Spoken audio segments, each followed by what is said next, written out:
Hello guys, today we are having one special guest with me. He's a startup consultant, he's a coach and helps a lot of people to change their life and transform their life. He is none other than Padma Kumar. Hello Padma Kumar. Hi. Hi. So can you tell me something about yourself to the viewers, your experience and things? Yeah, like I explained, my passion is in coaching people, particularly youngsters who are starting their business, and I help them to arrive at what exactly is the focus that they need to have on their business, help them through the various stages, whether it is refining the business idea or in terms of pitching the business idea or in getting funds, various stages of startup. And then, of course, we also have facilities to help people to scale up a business that has got established. That's the focus. Okay. So guys, recently I got a couple of comments from my viewers and other friends of mine. So I'm asking one simple question. I find that some people are able to convince investors better than others. Can you please say the secret of your magic thing, what you do? Yeah, you asked a very interesting question. But before we focus on investors, first let's look at how exactly do you have to position your business to various stakeholders. We won't confine it just to investors. I will touch upon that as well. First and foremost, it's important for us to be able to explain what our business is. When somebody asks us, it's typically called the elevator pitch. The elevator pitch conceptually is when you get into an elevator with somebody who is very influential and powerful, and if that person were to ask you, what do you do? Or what is your business? Are you able to convey in such a way that a desired outcome is achieved? Now, I use the term called desired outcome. It's very important to understand what the desired outcome is. Now, if he is a person who potentially is an investor, then the pitch has to focus on getting him to invest. If it is, let's say, a star person in that sector whom you want to take as an employee, then you is, let's say, a good professional that you want to hire as an employee, then the pitch has to be different. Or if it is somebody whom you would like to take on as a business partner, then the pitch has got to be different. However, having said this, there are still some common elements that you can work on irrespective of whom you are pitching to. Let's classify all of these people that you talked about, the business partner, the investor, or a star employee, as potential stakeholders.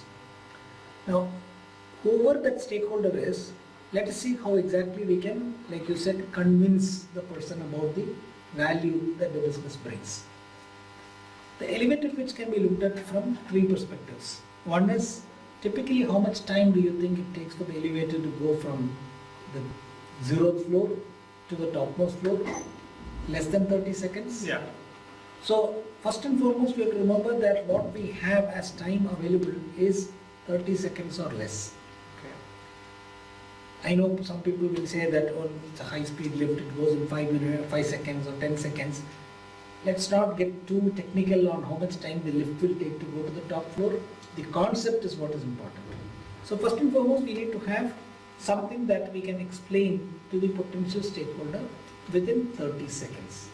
In 30 seconds, typically you can say 3 sentences, not more than that, assuming that each sentence will take about 10 seconds.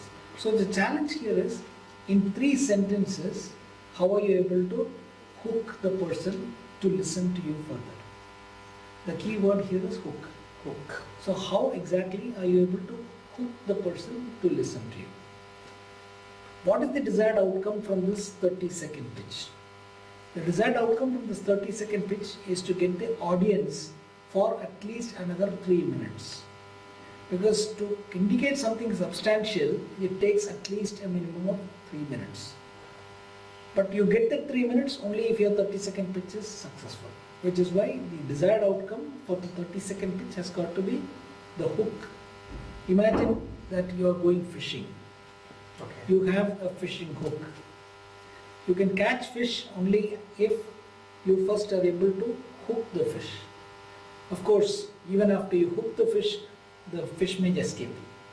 As you roll it up or as you kind of wind it in, there are many instances where Finally, you find that the hook is just dangling and the fish is gone.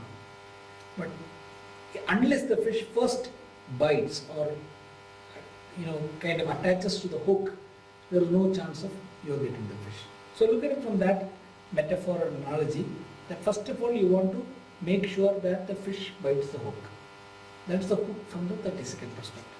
Okay. Now, going forward, we talked about the outcome being getting the audience for the 3 minutes. What more do you do in this 3 minutes? In 3 minutes, at best, you can provide information that can fill about 10 slides. You may not get an opportunity to present slides, but it helps to think in terms of 10 slides, because then you can structure the content in 10 bits or 10 sections. What would you really tell the person? First and foremost, you have to give him a reason to listen to you. In other words, if it is, let us say, a star employee, he is looking for growth of the organization so that he will grow parallelly with the growth of the organization. If it is an investor, he is looking for an exit path within about 2 to 3 years, either through an IPO or through an acquisition, so that he gets multiple times a return for the investment that he is putting in. Okay. If you are looking for a business partner, he is looking for a long-term business that matches his or her passion, so that in the long term he or she is able to work together with you in a good kind of fashion. Right? So that is one of the first things that we need to identify for the 3-minute pitch. What is the other person looking for? You start from that. Typically we talk about what's in it for you. Yeah. So that element has got to be extremely clear.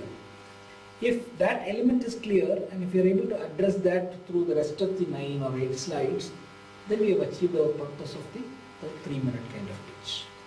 Okay. So, just for difference, let's make like 30 seconds and 3 minutes. The second, the attracting the audience, means the whoever you are pitching to, and then in the 3 minutes pitch, we have to give some value to the whoever the investor or the planner, so that those guys will understand between this and that. Yeah. So I hope this has a very good impact towards your planning now for the next investor pitch. If you like this video, please give a thumbs up, and we are going to launch the second part of this video where you will be learning about more about details about a 3 minutes pitch in the coming next Monday.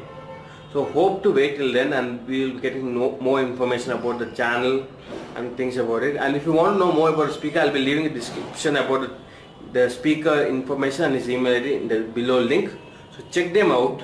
And if you have some kind of other techniques you use for pitching your investor, leave them in the comments so that we're going to check it out. We can share the information to all the people who wants to learn about investing pitch. Subscribe to my channel to get more quality videos about pitching, investment, how to make money online, and things which you never know about entrepreneurship. Every Monday and Friday we'll be launching videos. So hope to see you guys there and there. That's it from my side. Thank you for watching the video, and peace.